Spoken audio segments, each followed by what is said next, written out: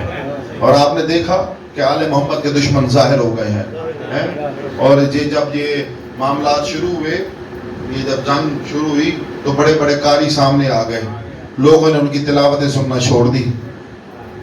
لوگوں نے کہا تو بڑا پیارا قاری ہے، آواز میں اس کی لہن ہے، سر اس کی بڑی اچھی ہے، اس سے اچھی کوئی قرات نہیں کرتا.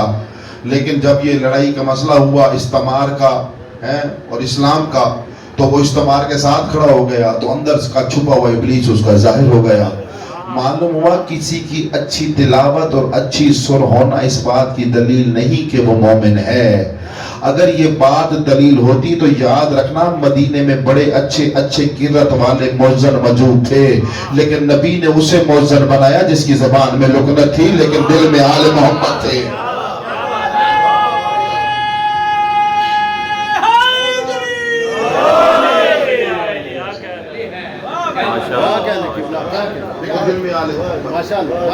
اب آپ یہ دیکھیں کہ سامعین گرامی قدر ایک بلند سلوات پڑھیے.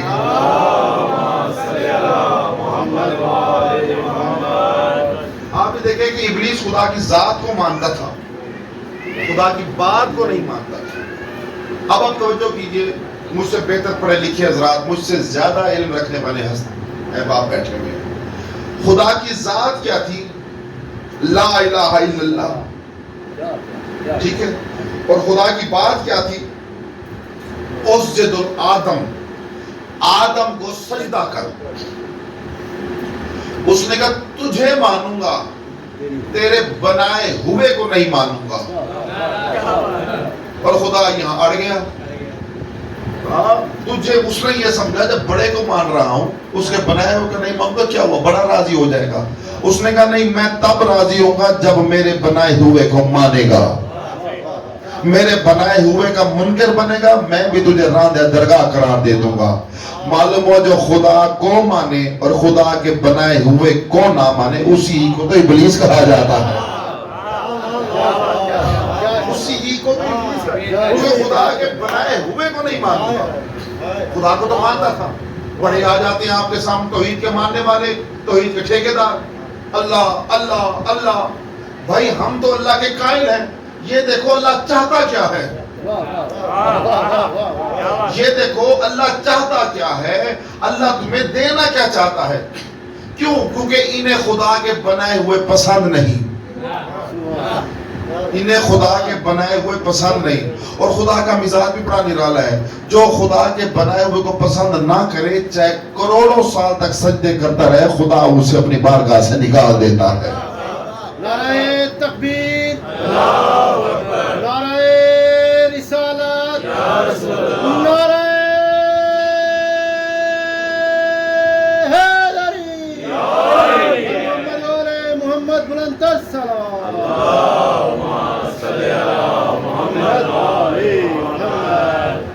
اچھا خدا کی ذات ہے بیٹا جی لا الہ الا اللہ. اور خدا کی بات کیا تھی اس وقت؟ اسجد آدم. خدا کی بات یہ تھی آدم کو سجدہ کر. اس نے کہا تجھے مانوں گا، آدم کو سجدہ نہیں کروں گا.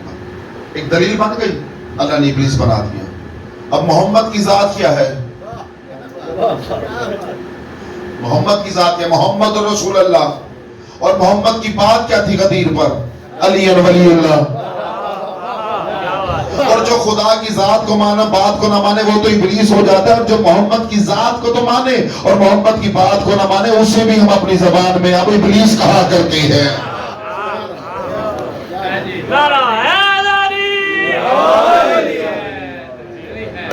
اسے بھی ہم اپنی زبان میں ابلیس کہا. تو یہ جو قرآن ہے یہ ہدایتوں کے لیے نازل ہوا. یہ رٹنے کے لیے نازل نہیں ہوا.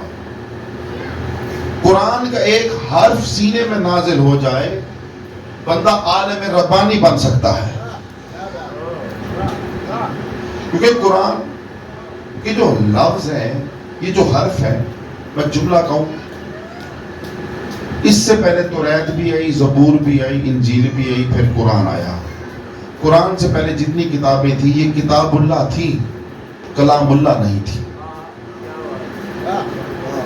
کتاب اللہ تھی، کلام اللہ نہیں تھی. اگر یہ کلام اللہ ہوتی تو کبھی منسوخ نہ ہوتی، کیونکہ یہ کتاب اللہ تھی، منسوخ ہو گئی. یہ جو قرآن آیا ہے یہ ہے کلام اللہ، یعنی یہ ہے اللہ کا کلام جو محمد کی زبان سے جاری ہوا. اور اللہ کو کہنا پڑا وما ینطق عن الہوا ان ہوا الا وحی یوحی، کہ محمد خود سے نطق نہیں کرتا، یہ تب نطق کرتا ہے جب وہ چاہتا ہے.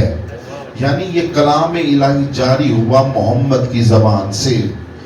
اللہ جیسا خالق اپنے کلام کو جاری کرنا چاہتا ہو تو محمد کی زبان کا سہارا لیتا ہے.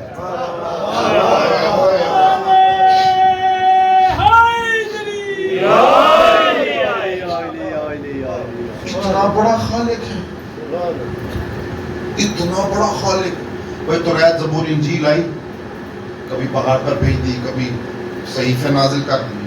بھائی قرآن بھی کر دیتا، کہا نہیں، قرآن کتاب نازل کروں گا لیکن جاری محمد کی زبان سے کروں گا.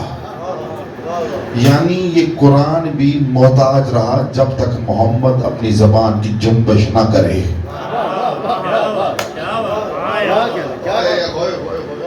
یعنی خدا چاہتا تھا کہ محمد کی زبان سے کلام جاری ہو. یعنی محمد کی زبان اتنی قیمتی ہے، اتنی قیمتی ہے کہ جنبش دی زبان میں الحمد بن گئی،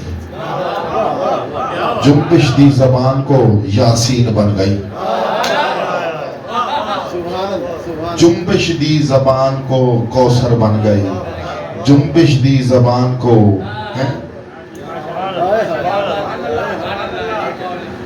سورہ مزمل بن گئی. مصطفیٰ جنبش دیتا گیا، قرآن نازل ہوتا گیا. کیوں؟ محمد کی زبان پر ہی قرآن نازل ہوا. یعنی سارا قرآن نازل ہوا قلب پر، ظاہر ہوا زبان سے. اب محمد کا قلب بڑا، محمد تو قیمتی، محمد کمال. یعنی محمد کے قلب پر اللہ کہتا ہے میں نے قرآن نازل کیا، زبان سے قرآن جاری کیا. واہ مالک واہ، اتنا بڑا اللہ ہو کر تجھے محمد کا قلب چاہیے تھا کہ جس پر تم نے قرآن نازل کیا. یہ قرآن کہاں محفوظ تھا؟ لوح محفوظ میں. لوح محفوظ سے آیا محمد کے قلب پر. یعنی محمد کا قلب اتنا تو پاک ہے نا جتنا لوح محفوظ ہے.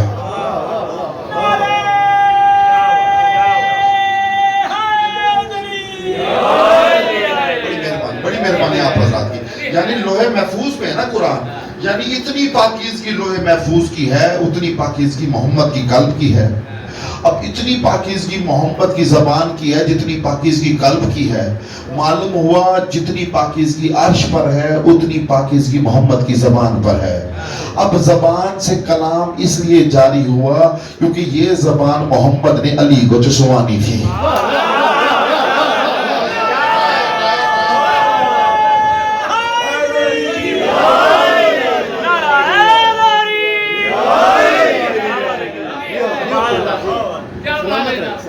بارگاہ میں بیٹھوں یہ اس انداز سے میں نے گفتگو پہلی دفعہ کی.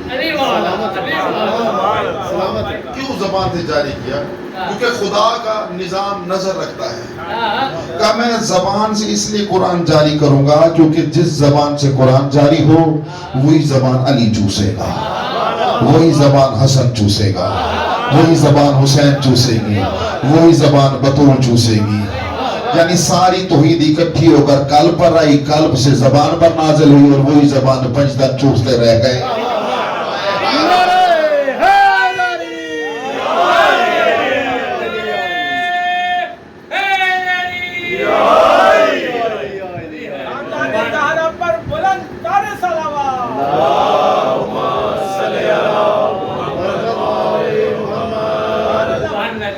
کہنے قبلہ کیا وہی زبان پیتن چوستے رہے. کیا کہنے یعنی جس کی زبان کی جنبش پر مکمل کلام نازل ہو گیا.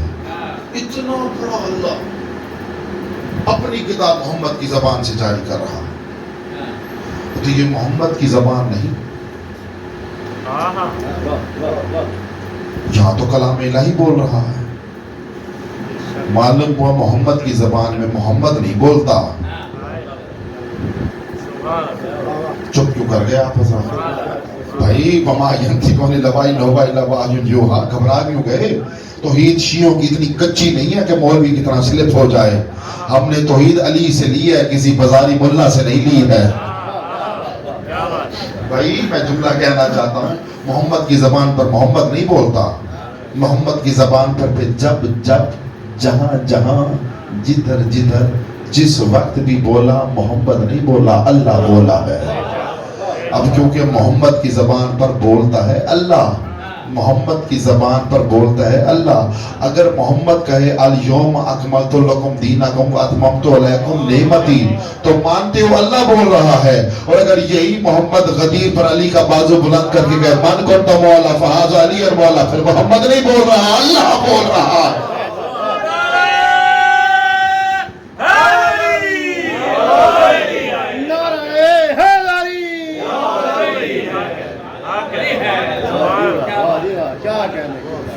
مصطفیٰ تو نہیں بول رہا, یہ تو اللہ بول رہا ہے. اور اگر یہ محمد مصطفیٰ ناراض ہو کر کسی کو کہے کہ میری محفل سے نکل جا, وہ بھی اللہ بول رہا ہے. آپ دیکھیں قلب اور زبان, زبان چوسی تو پنجتن نے, اب قلب پر دیکھیں کس کا اختیار ہے. علی بادشاہ سے پوچھا گیا تھا, توجہ ہے ماشاءاللہ, علی بادشاہ سے پوچھا گیا تھا جب یہ آیت پڑھی گئی کہ اللہ فرماتا ہے کہ ہم نے یہ قرآن نزل بہی روح الامین علی قلبک, ہم نے یہ قرآن محمد کے قلب پر نازل کیا. بندے نے پوچھا یا علی محمد کا قلب کیا ہے؟ پوچھنے والا مخلوق, بتانے والا کئیوں کا خالق. توجہ کریں آپ, تھکا نہ کریں. دیکھیں مولا سے کسی نے پوچھا تھا یہ بتائیں اللہ خالق کب سے ہے؟ میرے مولا نے فرمایا, انہیں پوچھا اللہ خالق کب سے ہے؟ مولا نے فرمایا اس نے ہمیں خلق کیا, وہ خالق بن گیا.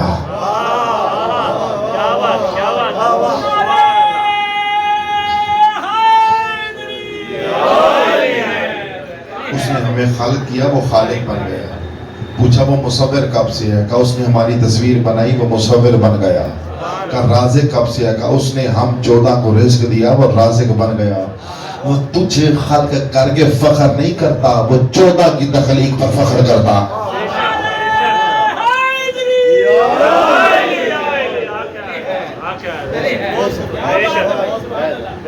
ہماری تمہاری وہ نذیر, بشیر, سلیم, اکرم, جانسن, ڈیوڈ, ان کی تخلیق پر فخر نہیں کرتا کہ میں نے اس کے منہ بنا دیے. اور نہیں صحیح نہیں, وہ مالک لم یزل ہے. تو یہ چاہتا ہوں وہ اس چیز پر فخر کرے گا جو اس کے معیار کی ہوگی. ہمارا تو معیار ہی نطفہ نجس ہے. ہم تو تخلیق کے محتاج ہیں نطفہ نجس کے, اور وہ بھی ایسے کہ نطفہ نجس سے جب محتاج ہو تو آتے ہی ہمیں غسل دینا پڑتا ہے. غسل دے کر پھر فوراً کہا جاتا ہے اسے کان میں اذان سناؤ تاکہ بچہ مسلمان ہو جائے. تو بھئی یہ ہے تخلیق ہماری. بھئی وہ ان کی تخلیق پر, عالم علی کی تخلیق پر فخر کرتا ہے, محمد کی تخلیق پر فخر کرتا ہے. پوچھا یا علی یہ محمد کا قلب کیا ہے؟ جب پوچھا نا محمد کا قلب کیا ہے, علی بادشاہ نے مسکراتے ہوئے جملہ فرمایا. علی بادشاہ نے فرمایا تو محمد کے قلب کا پوچھتا ہے, میں تجھے بتاتا ہوں قلب تو دور کی بات, انا علی حاکم قلب رسول.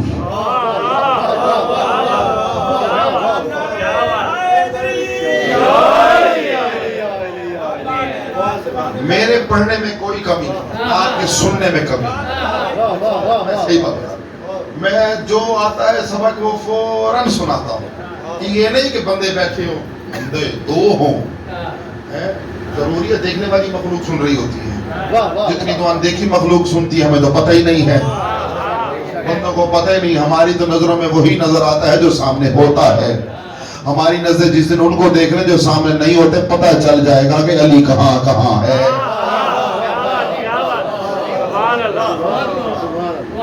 بڑے کائنات علی کو ماننے والی بشر کی ضرورت نہیں ہے کہ بندے ہوں گے تو علی سمایا جائے گا. نہیں, یہ میں انشاءاللہ کسی گفتگو میں بتاؤں گا کہاں کہاں کتنے کائنات, ہر جگہ علی کی حکومتیں ہیں. علی بادشاہ کمانے والے بڑے لوگ ہیں. کہا کیا کہا, انا علی حاکم قلب رسول, کہ میں علی تو رسول کے قلب کا حاکم ہوں. اس نے کہا لو سوال میں نے پوچھا تھا قلب کیا ہے, علی نے تو کہہ دیا میں تو رسول کے قلب کا حاکم ہوں. ساتھ میں بندہ بیٹھے, انہوں نے کہا اور علی کو پوچھ, اور پوچھ. دیکھا نہیں علی پھر اپنے آپ کو بڑھا دیتا, جیسے آج کے لوگ کہتے ہیں یہ علی کو بڑھا دیتے ہیں. تو علی کی حد بتا دے, ہم بڑھانا چھوڑ دیں گے. کوئی حد ہے تو بتائیں, ہماری کیا ہوگا. ایسے تھوڑی سی گرمی پڑ جائے سانس اکھڑنے لگ جاتا ہے, اور چلے جی علی پر حدود لگانے کے لیے. شہنشاہوں پر حدودیں نہیں لگتی. ہم محتاج ہیں, ہم محدود ہیں, ہم محدود ہیں. صحیح, وہ تو لا محدود ہے, اور جس کا رب لا محدود ہو اس کی اعلیٰ مخلوق بھی لا محدود ہوتی ہے. کیا کہنا علی حاکم قلب رسول نے کہا اور کچھ. علی نے پھر اپنے آپ کو بتا دیتا. اس نے پھر آگے سے کہا یا علی جان کے مان پاؤ. آپ نے کیسے کہہ دیا کہ آپ علی رسول کے قلب کے حاکم ہو گئے؟ بھئی قلب رسول کا اور حاکم علی, اور اسی قلب پر قرآن نازل ہو گیا. زبان چوسی تو علی نے, حسن اور حسین اور سیدہ نے, اور قلب رسول کا تھا وہ بھی تم لوگوں نے لے لیا. اس کے بھی حاکم آپ بن گئے. یا علی آپ کیسے حاکم ہو گئے؟ علی نے اس کی آنکھوں میں آنکھیں ڈال کر جملہ کا تھک کرنا سنے گا, جتنے بیٹھے ہیں سونے بیٹھے ہیں. علی بادشاہ نے کہا تو اس زبان پہ شک کرتا ہے جو مشیت الہی کی ترجمان ہے.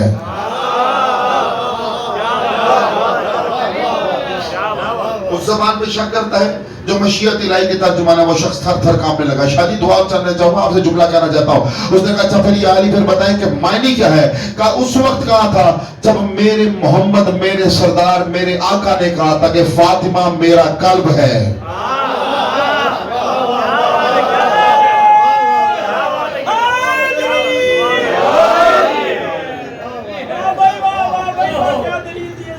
اس وقت کہا تھا جب کہا تھا کہ فاطمہ میرا قلب ہے, اور میں علی فاطمہ کا شوہر ہوں,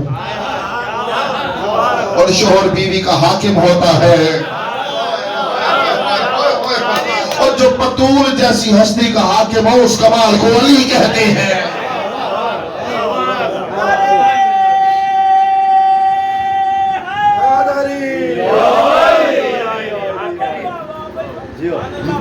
ایک بلند صلوات پڑھی.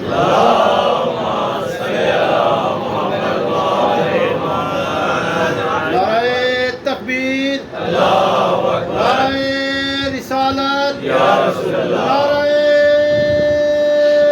حیدری, محمد والے محمد, بلند تر صلوات. محمد والے محمد. تو کیا کہا کہ میں علی سید آقا شوہر ہوں, شوہر بیوی کا حاکم ہوں. اس گھرانے کی کسی بھی فضیلت کی بات پر شک مت کیا کریں, کیونکہ ہمارا شعور چھوٹا ہے, ہستیاں اعلیٰ ہیں. یہ ہمارے چھوٹے شعوروں میں نہیں آ سکتے. 2 GB کا میموری کارڈ ہونا 50 GB کا ڈیٹا نہیں جاتا. یہ وہی حساب ہے. موبائل میں ہونا 64 GB ڈیٹا ہو تو موبائل ہینگ ہو جاتا ہے, بندے بھی ہینگ ہو جاتے ہیں.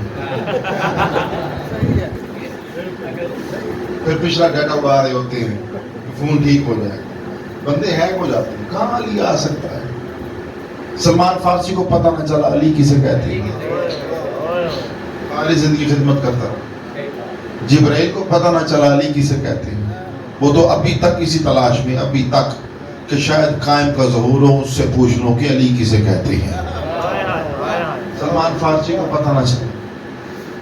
جب آخری وقت آیا سلمان فارسی کا, علی بادشاہ معاوضے سے پہنچے, سلمان فارسی کو غسل دینے لگے. سلمان فارسی اٹھ گیا, مر چکا تھا, اٹھ گیا. علی نے کہا تجھے پتا تھا تم مر چکا ہے تو زندہ کیوں ہو رہا ہے؟ کہ یا علی ساری زندگی آپ سے کچھ نہیں پوچھا، جاتے ہوئے ایک بات تو بتا دے. کہا کیا؟ کہ یہ بتائیں کہ علی کی اصلی معنی کیا ہے. جیسے خدا کے کمالات پوشیدہ ہیں، ویسے محمد اور علی اور حسن اور حسین سیدہ کے کمالات بھی پوشیدہ ہیں. یہ ظاہر نہیں ہو سکتے، اگر ہو جائیں تو کوئی برداشت نہیں کر سکتا. برداشت مجھے یہاں سے واقعہ یاد آ گیا، ابھی ذہن میں بات ہے. جعفر جوفی آپ نے سنا ہے نام، صحابی، میرے مولا کا صحابی، 6 امام کا صحابی. یہ آیا میرے امام کے پاس، بات سے بات بنتی ہے، واقعہ ذہن میں آ گیا تو خیر پیش خدمت کر دیتے. یہ آیا میرے مولا کے پاس، اگر آئے مولا مجھے علی کا نا فضائل سنائے جو کسی کو نہ سنائے. مولا نے اسے 6000 حدیثیں سنائیں، 6000 حدیثیں سنائیں. جب یہ جانے لگا امام نے فرمایا کہ تو 6000 حدیثیں سنائی، وہ جو 2000 پہلی حدیثیں ہیں وہ تو نے ہر ایک کو سنانی ہے. جو اگلی 2000 ہے وہ تو نے خود فیصلہ کرنا ہے کسے سنانی ہے کسے نہیں سنانی ہے.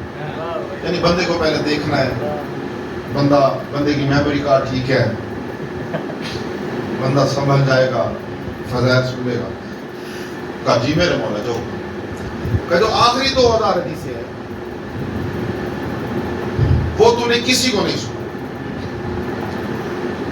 وہ صرف راز ہے تیرے اور ہمارے درمیان. کتنی سنائی؟ 2000 حدیثیں.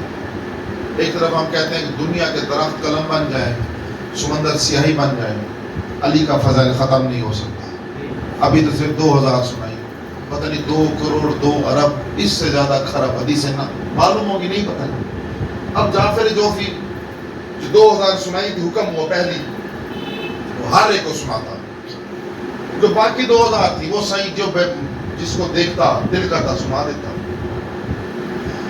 اب جو باقی جو 2000 چھپائے بھی تھے اس نے سینے میں، اس سے وہ حدیث برداشت نہیں ہوئی. یہ ہے میرے مولا کے پاس، توجہ ہے سر، ماشاءاللہ ماشاءاللہ. یہ ہے میرے مولا کے پاس. آگے کہتا مولا میرا نا سینہ پھٹ جائے گا، مجھے لگتا ہے میں نا احادیث کے بوجھ سے میں مر جاؤں گا اگر میں نے وہ کسی کو حدیث نہ سنی. مولا نے کہا کوئی بشر ہے نہیں جو تیری وہ حدیث سن کر برداشت کر سکے. تو نے کہا مولا نے میرے لیے آسانی فرمائی، مجھے 2000 حدیث ہے وہ میرے سینے میں ہے، مجھے لگتا ہے میرا دل پھٹ جائے. مولا نے کہا اچھا تجھے تیرے لیے بات کام آسان کرتا ہوں. کہا کیا؟ کہا جنگل میں چلا جا، وہاں پر جا کر زمین میں گڑھا کھود. کیا کھود؟ گڑھا. اب گڑھا کھودے گا تو کم از کم 3-4 فٹ کا ہونا چاہیے. اب آپ خود سے سوچیں نا، گڑھا اتنا ہی ہوتا ہے. وہ کھود، اپنا منہ اس گڑھے میں ڈال، اور وہ جو 2000 حدیث ہیں وہ اس گڑھے میں بیان کر دیں، اور اوپر مٹی ڈال کر واپس آ جائے. ٹھیک ہو گیا؟ مولا نے یہ نہیں کہا کہ کسی کنویں میں منہ ڈال اور حدیث کو بیان کر، کیونکہ اگر وہ 2000 حدیث کنویں میں منہ ڈال کر سناتا تو یاد رکھنا پانی بھی ہر کلام کا اثر لیتا ہے.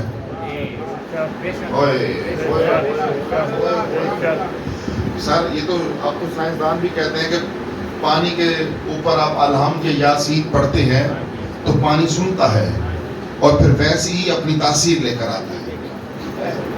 اب کنویں کو کہتے ہیں، اب کنویں میں اگر سناتا تو جو پانی پیتا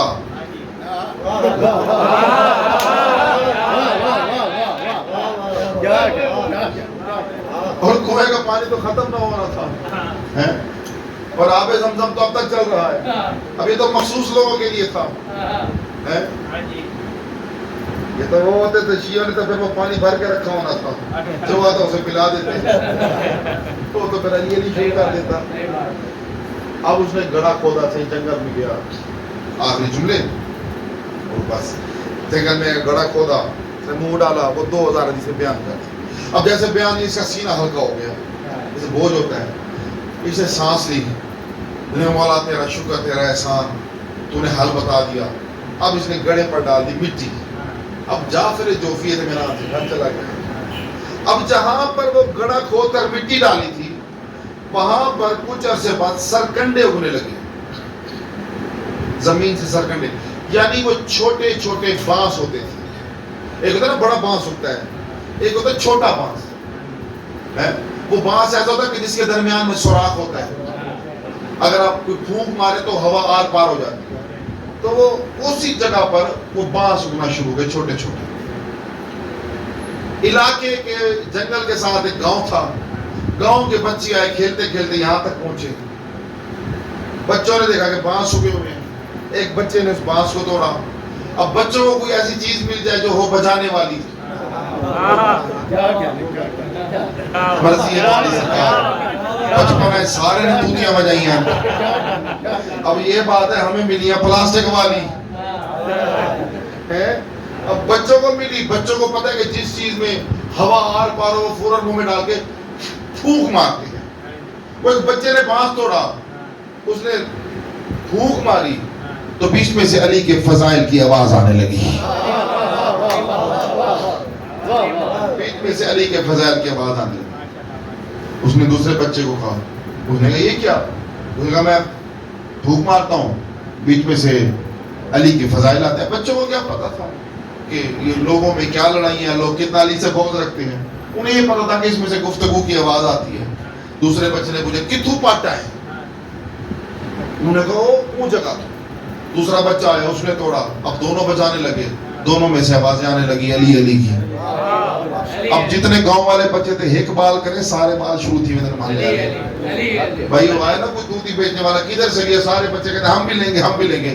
اب جتنے اس علاقے کے بچے تھے وہ سارے وہاں آئے, ساروں نے وہ بانسوں کو توڑا, اپنے منہ میں ڈالا اور اپنے اپنے گھروں میں. گھر والوں گئے آؤ ہم تمہیں ایک چیز دکھاتے ہیں. کہا کیا؟ گھر والوں کو سامنے بٹھا کر پھونک مارتے, اندر سے علی علی کی آوازیں آتی.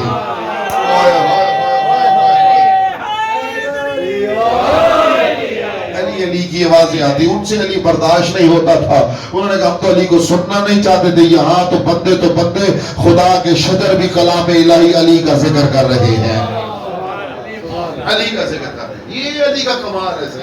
جب بھاگ کے وقت تو پتہ چلا, انہوں نے کہا جی وہ سرکنڈوں کو جب بجایا جائے تو اس میں سے علی کی آواز آتی ہے, فضائل علی بیان ہوتا ہے. اس نے کہا تحقیق کرو یہ ہوا کیسے؟ تو لوگوں نے کہا کہ مولا کا ایک نوکر, مولا کا ایک عاشق کچھ عرصہ پہلے ہم نے جنگل میں جاتے دیکھا تھا. انہوں نے کہا ضرور یہ وہی جادوگر ہوگا علی کا ماننے والا. ان سے جب علی کا ماننے والا سمجھنا ہے تو اسے جادوگر کہتے ہیں, جبکہ علی کا ماننے والا نہ کل سمجھ میں آیا تھا نہ آج سمجھ میں آئے گا. چاہے بہادری ہو چاہے شجاعت ہو, علی کے ماننے والے کبھی سمجھ میں آ ہی نہیں سکتے. اس نے کہا جعفر جوفی کو پکڑو, اس کا سر قلم کر دو. کس نے کیا حرکت کی؟ تو جعفر جوفی اپنے گھر سے باہر نکلا, اس نے ڈنڈا لیا, ڈنڈے کو اپنے ٹانگوں کے درمیان رکھا اور بازار میں گھس گیا اور ڈنڈے کو آگے سے پکڑ کہتے ہیں ہٹو بچو, میرا گھوڑا آ گیا, میرا گھوڑا آ گیا, مجھے راستہ دو. ادھر سے وہ بادشاہ وقت کے فوجی آئے اسے پکڑنے کے لیے. جعفر جوفی کو دیکھا, انہوں نے کہا یہ تو ڈنڈے کو گھوڑا بنا کر بازار میں پھر رہا ہے, دیوانے پر تو شریعت لاگو نہیں ہوتی. دیوانے پر تو شریعت لاگو نہیں ہوتی. وہ اسے آئے تھے قتل کرنے کے, انہوں نے فیصلے کو ترک کیا, واپس گئے بادشاہ وقت کے پاس. قاضی سے پکڑنے کا کہا وہ تو دیوانہ ہے, وہ تو ڈنڈے کو گھوڑا بنا کر بازار میں کہہ رہا ہے ہٹو بچو میرا گھوڑا آ رہا ہے. یہ خبر امام تک پہنچی. امام مسکرائے, مسکرا کر فرماتے ہیں کہ قتل ہونے سے بہتر تھا دیوانہ بن گیا. نعرہ حیدری.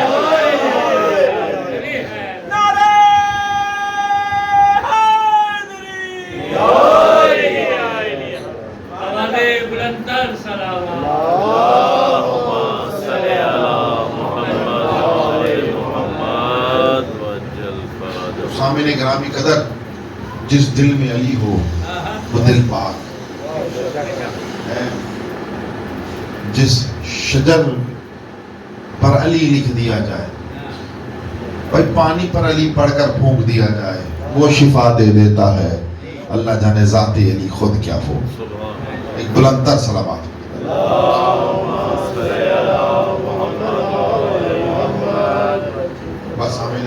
قدر کل انشاءاللہ مالک کے کرم سے آپ سب کے چہروں کی زیارت ہوگی اور مجلس سزا ٹھیک اپنے وقت پر شروع ہوگی. آپ دیکھیں کہ یہی فضائل تھا جو اس گھرانے کا دنیا کو اچھا نہیں لگا. حسد تھا نا. لوگوں کے پاس تو یہ کمالات تھے ہی نہیں، نہ لوگوں کے پاس ایسی شخصیات تھی، نہ کردار تھا. تو جب ان کو اس گھرانے میں نظر آیا تو اس گھرانے کے دشمن بن گئے. اور اس گھرانے کے ایسے دشمن بنے، ایسے دشمن بنے. دیکھیے حسد جب ہاتھ سے بڑھ جائے تو جان کا دشمن بن جاتا ہے. لوگوں نے اس گھرانے سے حسد کیا اور حسد جب حد سے بڑھا تو ایسا جان کا دشمن بنا کہ علی کی ولایت کی وجہ سے سب سے پہلے محمد کو زہر دیا گیا. علی کی ولایت مصطفیٰ کو زہر. علی بادشاہ کو کوفے میں شہید کیا گیا. حسن کے جنازے پر تیر لگے، حسین کا جنازہ تیروں پر اٹھا، عباس دریا کے کنارے سو گئے، بیویاں قید ہو کر زندان چلی گئی اور قید سے رہا ہو کر زندان سے واپس آ گئی، لیکن حسین کی بیٹی اب تک زندان میں رہ گئی.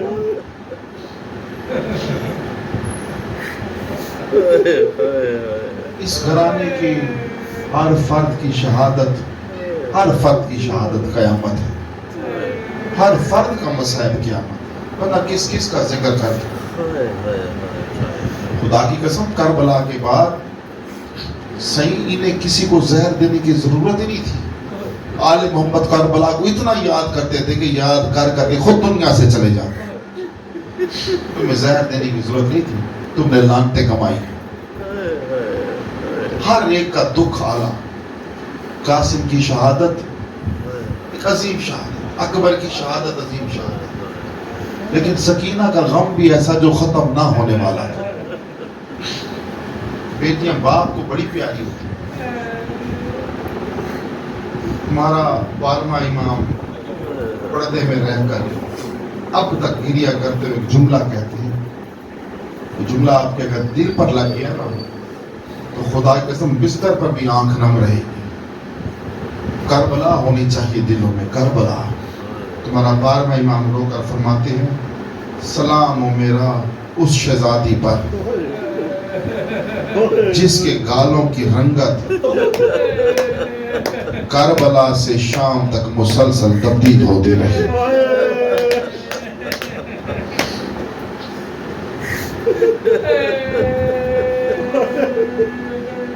جس کے گالوں کی رنگت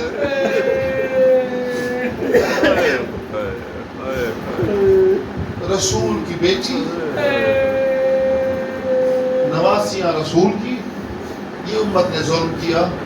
کوئی 3.5 برس کی بچی کو بھی اتنے تماچے مارتا ہے. آج بھی کوئی بچی آ جائے نا سامنے، خدا کی قسم میں نے نہیں دیکھا کہ کوئی بندہ اسے تماچے مارتا. حسین کی بیٹی، علی کی بیٹی، کیا مانگا تھا اس نے؟ کیا پانی مانگا تھا؟ پانی نہ دیتے لیکن تماچے تو نہ مارتے. بی بی کے گوشوارے انہوں نے اتارے نہیں، انہوں نے کھینچے. بی بی کے کان پھٹ چکے تھے. اب سوچو جو حسین کے سینے پر سونے کی عادی ہو، اللہ جانے اس نے کیسے وقت زندان میں گزارا ہو. سید سجاد آنکھوں سے آپ اور میں آنکھوں سے نا بیٹا جی پانی بہاتے ہیں. آنسو جو ہے نا صحیح پانی ہے، یہ پانی ہے نا. سجاد خون بہاتا تھا. کیوں خون بہاتا تھا؟ سید سجاد بہت گریا کرتے تھے نا. شخص نے پوچھا مولا کوئی ایسی بات جو بڑی تکلیف دیتی ہو؟ سجاد رو کر فرماتے ہیں مجھے ایک بات نہیں بھولتی سکینہ کی. کہا کیا؟ کا جو گھر جانے کا سب سے زیادہ پوچھتی تھی وہ گھر واپس نہ آئی.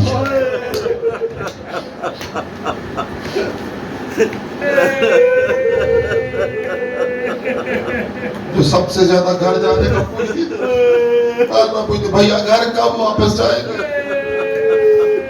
حضرت جب بازار کوفہ میں پہنچے تو شہزادی سکینہ سید سجاد کے رو کر کہتی ہیں شمر سے کہو اگر مجھے تازیانے مارنے ہیں تو میری پشت پہ مارے میری گالوں پر نہ مارے.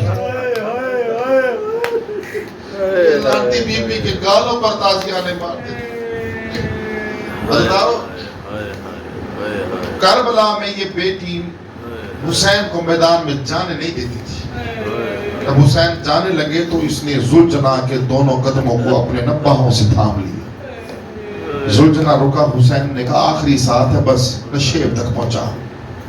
زلجنا کہتا مولا ساتھ نہیں چھوڑا ذرا میرے قدموں میں دیکھ.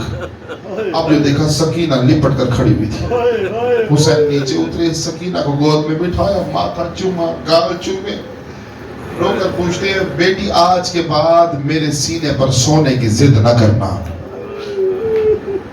سکینہ پوچھتے اچھا پھر آپ کے سینے پر کون سوئے گا؟ حسین رو کر فرماتے اب قیامت تک میرے سینے میں اصغر سوئے گا. اصغر کی لاش حسین کے سینے میں دفن ہے. کیونکہ جب لاشوں پر گھوڑے پھرنے لگے نا چلنے دوڑنے لگے تو حسین موجے سے اٹھے تھے. شام میں غریبہ کے وقت ہر لاش کا وارث آیا تھا. 2 لاشیں لاوارث رہ گئے تھے. نہ کوئی حسین کا وارث آیا نہ کوئی علی اصغر کا وارث آیا تھا. حسین موجے سے اٹھا اصغر کو اپنے سینے پر سلایا. یا مشرق کے گھوڑے مغرب کو دوڑ گئے یا مغرب کے گھوڑے مشرق کو دوڑ گئے. کہا اب قیامت تک میرے سینے پر اصغر سوئے گا. عزیزانو حسین نے دعا مانگی سکینہ کی آنکھ لگ گئی. حسین جنگ لڑتا رہا سکینہ سوتی رہی. حسین زین سے زمین پر گرا سکینہ سوتی رہی. حسین سجدے میں گیا سکینہ سوتی رہی. شمر خنجر لے کر پشت پر سوار ہوا سکینہ سوتی رہی. اس نے پہلا وار کیا سکینہ سوتی رہی. تیسرا وار کیا سکینہ سوتی رہی. یا جب اس نے چوتھا وار کیا سکینہ کی آنکھ کھلی. قیامت کا منظر دیکھا بابا سجدے میں ہے. شمر خنجر لے کر پشت پر بیٹھا ہوا ہے. 3.5 برس کی بچی سے برداشت نہ ہوا. دوڑتی ہوئی گئی اپنی گردن حسین کی گردن پہ رکھی. ننھے ہاتھ جوڑ کے کہتی ہے پہلے مجھے قتل کر پھر میرے بابا کو قتل کرنا. یہ لانتی پوچھتا ہے بچی تو بتا کون ہے؟ سکینہ رو کر کہتی ہے اس غریب کی بیٹی ہوں. اس غریب کی بیٹی ہوں. یہ لانتی کہتا ہے آگے سے ہٹ جا. شہزادی نے ہٹنے سے انکار کیا. سادات سے معافی مانگ کر جملہ کہتا ہوں اللہ جانے اس نے کون سا قیامت کا ظلم کیا. اللہ جانے کس طرح اس نے اٹھا کر بی بی کو ایک طرف پھینکا. یا کربلا کے میدان میں 3 مرتبہ سکینہ گری. 3 مرتبہ اٹھی رو کر کہتی ہے کوئی جو میرے بابا کو بچائے. ہے کوئی جو میرے بابا کو بچائے. ادارو حسین کی شہادت کے بعد سکینہ کی پیاس ختم ہو گئی. سکینہ کی پیاس حسین کی شہادت کے بعد ختم ہو گئی. ادارو جب شام غریبہ کے وقت پانی لایا گیا نا جب سکینہ کو پانی دیا تو شہزادی زینب کو رو کر کہتی مجھے پیاس ختم ہو چکی ہے. میرے باپ کے لاشے پر پانی ڈال دو. میرے باپ کا لاشا بڑا پیاسا ہے. جب شام غریبہ کا وقت آیا بی بی نے تمام بیویوں کو نا ایک مقام پر جب اکٹھا کیا تو شہزادی زینب نے کہا اما فضا ذرا گنو تو صحیح کہ بچوں کی تعداد پوری ہے. جب گننا شروع کیا تو مسلم بن عقیل کی زوجہ کی چیخ نکل گئی. روتے ہوئے کہتی میری دونوں بیٹیاں نظر نہیں آتی. دونوں بیٹی عاطفہ اور عطیفہ نظر نہیں آتی. کہ چلو میدان میں چل کر ڈھونڈتے ہیں. جب ڈھونڈنے نکلے ام کلثوم کی چیخ نکلی. دونوں بیٹیوں کو دیکھا ایک دوسرے سے گردن میں بائیں ڈال کر لپٹ کر سو رہی تھی. بی بی نے کہا انہیں جگا. جب جگانے کی کوشش کی روتے ہوئے کہا یہ نہیں جاگے گی یہ شہید ہو چکی ہے. ان کے سینوں پر اونٹوں کے نشان ہیں. ابھی واپس ہے. فضا کی چیخ نکلی. کبھی بھی قیامت ہوگی. سکینہ نظر نہیں آ رہی. سکینہ نظر نہیں آ رہی. بی بی مقتل میں گئی سکینہ کو ڈھونڈنے کے لیے. بی بی ام کلثوم, بی بی ام رباب, بی بی فضا, ساری بیویاں سکینہ کو ڈھونڈنے نکلی. سب کہیں سکینہ تو کہاں ہے, سکینہ تو کہاں ہے. جب بی بی زینب حسین بادشاہ کی لاش کے قریب پہنچی نا تو بی بی نے جب کہا نا آئینہ سکینہ سکینہ تو کہا ہے یا حسین کے کٹے ہوئے لاشے سے آواز آئی بہن زینب آہستہ بول بڑی مشکل سے سوئی ہے آہستہ بول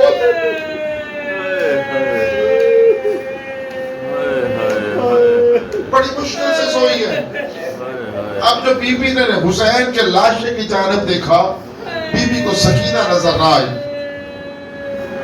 پوچھا بھیا حسین سکینہ نظر نہیں آ رہی کہ ذرا میرے پاؤں کے تلووں کے نیچے دیکھ اب جو دیکھا سکینہ اپنے گال حسین بادشاہ کے پاؤں کے تلووں پہ لگا کر سوئی بھی تھی یا بی بی نے سکینہ کو اٹھایا روتے ہوئے پوچھا باپ کے سینے پر کیوں نہیں سوئی رو کر کہہ دیا بابا کے سینے پر زخم ہی اتنے ہیں مجھے سونے کی جگہ ہی نہیں ملی میں کہاں سوتی اللہ اللہ